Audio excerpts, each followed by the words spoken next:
Jim Harris of Sporting Life Arkansas. Jim, good morning. Hey, how are you? I'm good. You know, Jim, I haven't talked about this on the air yet, but I meant to say this yesterday. I blame Pat for the loss on Saturday by the Razorbacks, and I'll tell you why. On Friday, I said to Pat, if you could only have one victory this weekend, the Patriots in the Super Bowl or the Razorbacks. He bold-faced lied to me. I said, no, I didn't. Lied to me and said, I would much rather have the Hogs win at Florida, which nobody believed, and it was a lie in his heart that I think really cost the Razorbacks. If you would have just told me the truth and admitted that you would much rather have a Super Bowl win than a regular season basketball victory for your beloved Hogs, I think things would have worked out better down in Gainesville. But no, you cheated them, you screwed them. You, my friend, are the bad karma.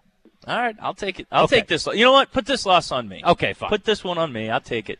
I do applaud, and Jim Harris, I'm sure you do as well, Mike Anderson standing up for his team. And it was sort of a devil-may-care kind of move. He called out the referee by name, and apparently, from what I read this morning, he may not even get fined over it. Yeah, I think they said yesterday that there's I don't know. It's kind of interesting, but if he's not getting fined, does that mean that the SEC has taken his problems to heart and doing something about them if he feels like there's a negative situation?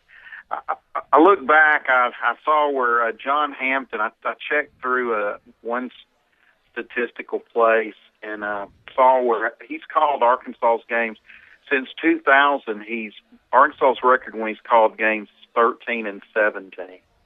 Now, okay. I know that somebody had posted that on the road in games he's called, this was posted on a message board, that Arkansas is 1-11. Of course, they're 1-11 in, games two other officials called with him. And they're also, I think they're running about 25% in road games, period, since the last trip to the Sweet 16. But just checking this, it's John Hampton, who Mike called out, did call the Dayton game at Fayetteville as Arkansas won 69-55. He called the Alabama game last year at Tuscaloosa that somehow Arkansas didn't even get off the bus and lost 83-58. I don't think that was in the hands of the officials as much as in their minds. Lost at home to Florida last year in a game he called, and that's the one that Mike was supposedly concerned about, and Tom Murphy, I believe it was. Maybe it was Bob Hope. It was one of the two guys from Democrat Gazette reported that Mike spoke with Tony Green. He's the black official in the game, the lead official for the game, about Hampton's calls against Florida last year. Now, the problem with Hampton, as you probably heard by now, he's a Kentucky graduate who attended school at the same time Pelfrey did. And, Pelfrey's on the bench for Florida. Billy Donovan was an assistant at Kentucky for Rick Pitino. You can go down the list of why you probably don't want John Hampton being assigned Arkansas versus Florida games. Or for that matter, I'm not sure why anybody would want to have him calling a Florida game if you're the opponent. Mm-hmm. There's just too much closeness there. Well, and I'm sure, and if we are going that line of thinking, I'd have to also throw in there that the fact that Pelfrey got fired from Arkansas probably is a little bit different than if it was Georgia versus Florida. Well, I don't want him calling a Kentucky game either if I'm playing against them. So when Arkansas plays Kentucky this year, I don't want him on the floor for that game either. He doesn't get to call. Supposedly doesn't get to call any games involving Kentucky in the regular season or the postseason, although the postseason, someone debated that. I heard that debated somewhere that all officials are considered NCAA officials, and they assign them based on merit in the NCAA tournament. So, they're not conference officials when it gets to that point. I don't think you have to worry about John Hampton calling in the NCAA tournament. No, I don't. I'm not too worried about that in general. But, meeting of the mics instead of a meeting of the minds.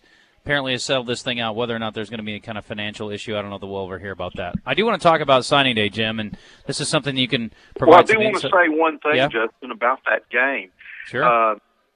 Could Arkansas have been better served and the whistle not have mattered if Arkansas, Pat, I'll throw this on you. You're the basketball expert, but on those last 10 seconds, Arkansas is in a tight man-to-man, spread out all over the court, and Portis is out about 25 feet from the goal on his man, and a guard takes the ball to the basket. There is no big man at the goal. There's no Kingsley on the court to defend the goal. You've got the same five that were out there who scored the go-ahead points, and there was no substitution made. I mean, is some of this not on the sideline as far as how you set up to defend the last shot and not to be able to rebound their miss? I'm just going to throw that out there. I mean, you can blame the whistle, but I'd like to. Is Arkansas better? Yeah, you like to do that better than the fact that even when Michael Frazier puts up the rebound shot, Portis is just entering the lane. I looked at the photos of this play. Mm-hmm. He's still 12 feet away from the basket. The only guy with any size and strength inside at this point really is a Landis. Yeah. Well, yeah. When you look at it, I think for the game, Florida shot 34%. Arkansas was at 40%, 18% from the 3-point line. So the first issue is you cannot allow a guy to dribble penetration. I always say is the most devastating thing in basketball because you see what happens. You get to the basket and you get layup. So the kid first of all gets in for a layup. Then Frazier gets that stick back. Or second chance opportunity. So, yeah, I mean, if you want to look at something, certainly in that situation, you got to contain and force him to shoot a jump shot. That's what I feel like. I mean, whether or not. I agree totally. I mean, I didn't care if there was, a manager in there. You got to contain the ball handler, and you got to force a jump shot. 10 seconds left, and not shooting the ball very well. And frankly, the kid who attacked the basket did not have a good game. Was it Chioza? We're talking about freshmen. So he's a freshman, yeah. Keep the ball in his hands, right? Because he's typically not going to make that shot. I mean, I'd love to see how many times with 10 seconds left he's going to make a jump shot to win a game. True. So right. John Horford is not going to shoot a shot out 20 feet.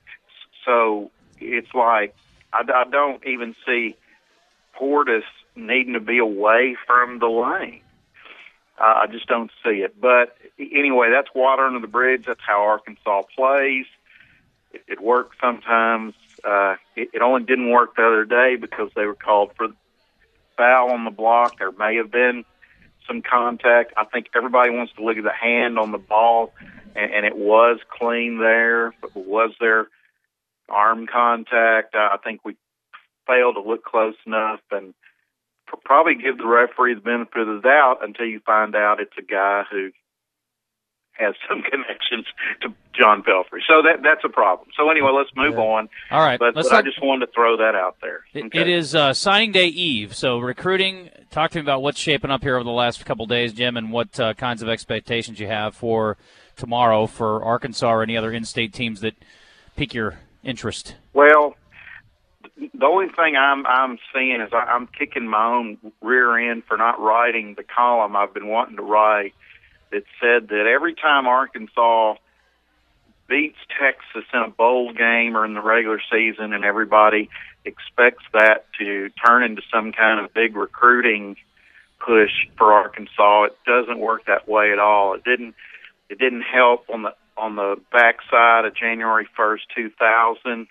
It didn't help in 2003, Arkansas trampling Texas pretty good at Austin. It didn't turn the tables and make Arkansas a factor, and Arkansas is unfortunately going to teeter down the finish to a kind of a weak finish over these last 5 spots.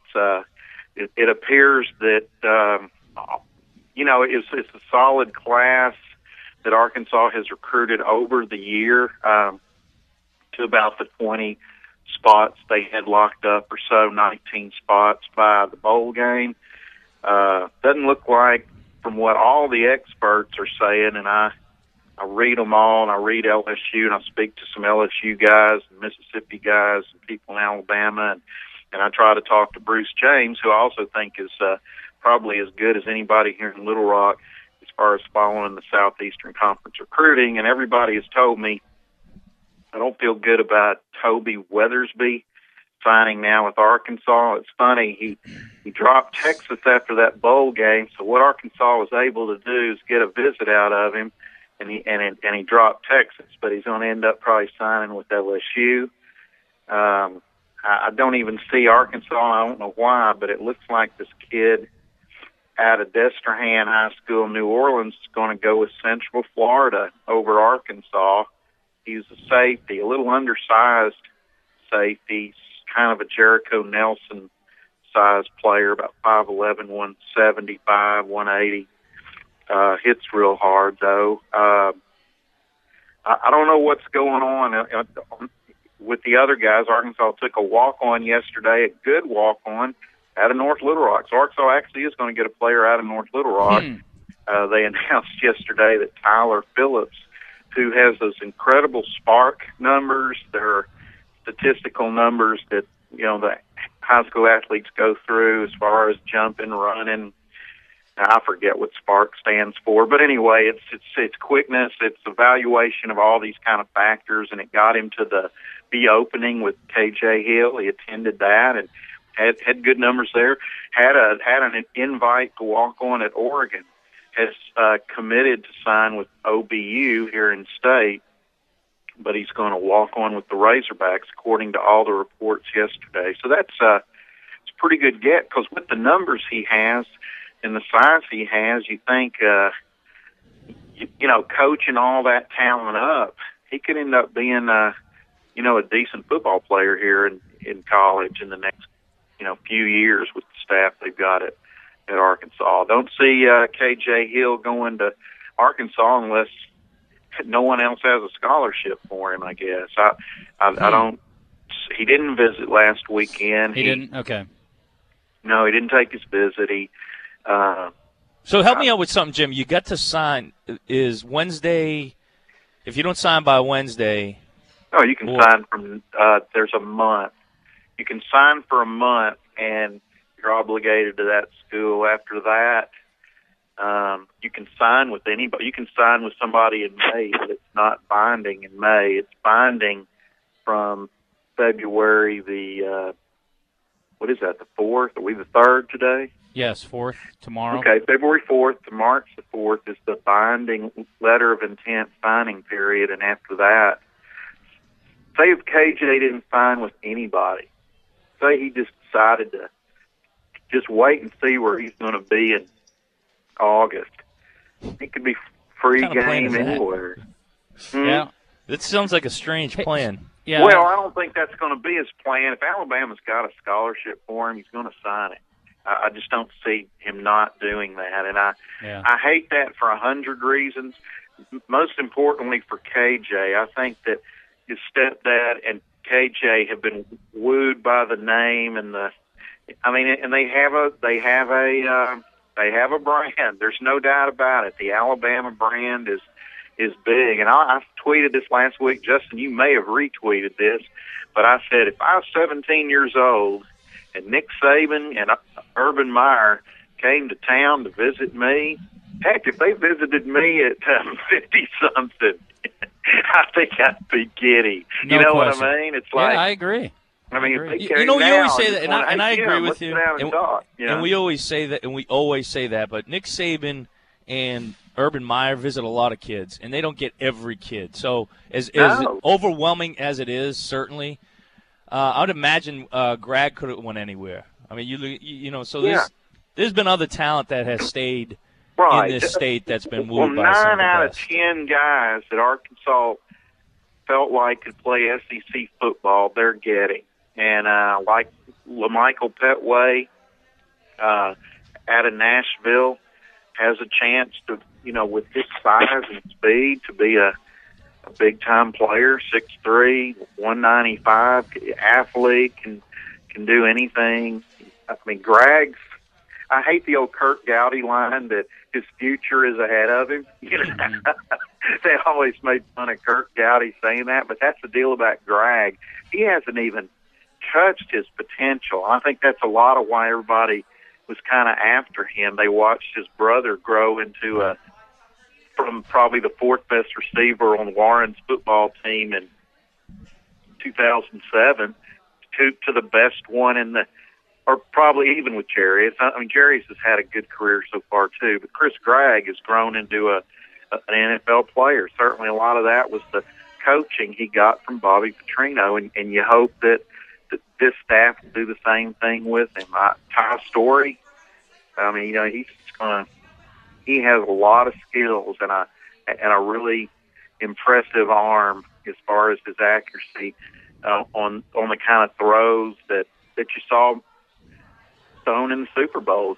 Possession throw. Man, I loved what New England did just to jump to the Super Bowl. The way they controlled the game early, keeping possessions away from Seattle.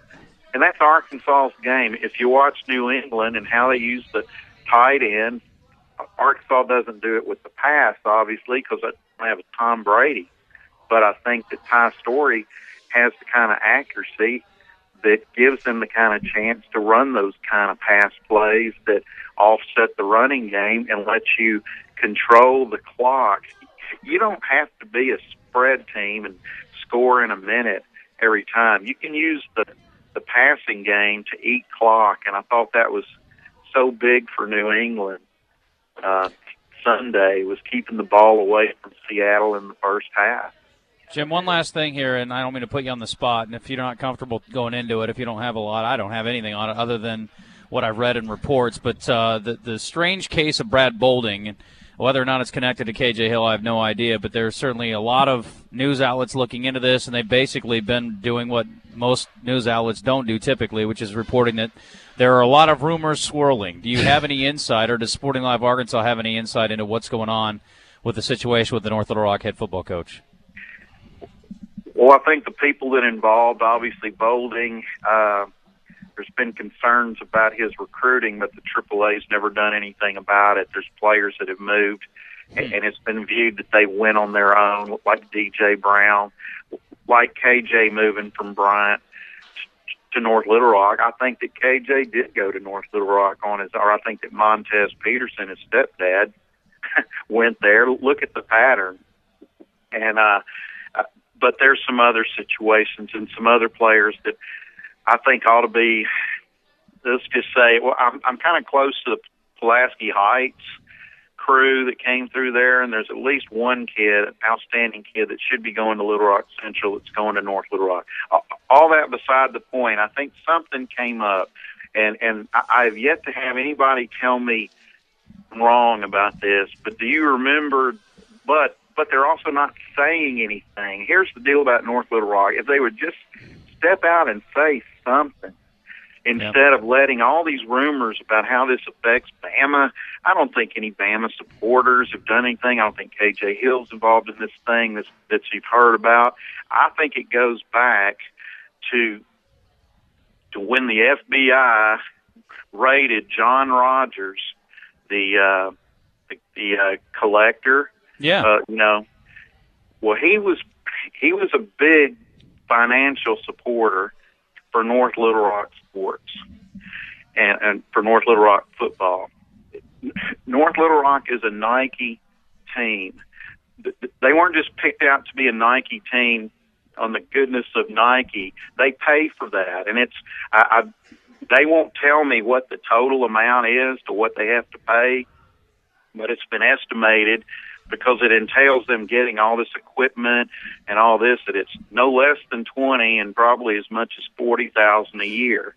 Mm-hmm. Well, at some point last year, those payments weren't going to be made because John Rogers didn't make any payments to help the North Little Rock football team. No, he's got bigger fish to fry right now. And Brad Bolding sent out emails to a lot of prominent people here in Little Rock and North Little Rock asking for donations to help their program, and he had players out with cans, collecting money to try to take care of that debt. After that, I have to tell you, I'm getting stonewalled. Max Brantley's gotten stonewalled. A lot of reporters probably getting stonewalled as to that private booster club. Did the money to take care of that come from that? And did we come to a head as far as football getting all the money at the expense of all the other sports? That's where I think this thing lies. Yeah.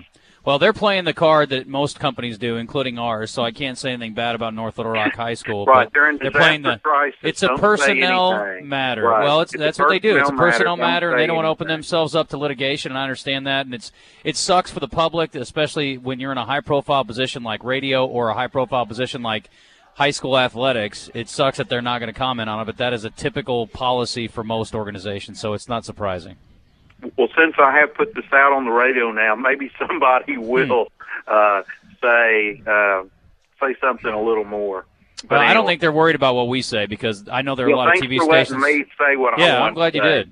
Well, I'm glad you did. Yeah, there are a lot of TV stations looking into it as well, and I mean, it's just they're not really releasing anything, and it's going to be hard to get information if they don't talk about it. So, we'll see. It'll take somebody connected to the program being willing to go on the record that isn't necessarily tied directly to the school. Well, I'm not about to report a bunch of rumors. I've got to have somebody in play saying, even if they say, look, keep my name out of it, I need somebody a little more, involved instead of, parents and that kind of thing. But nobody inside seems to want to say a word. Yeah.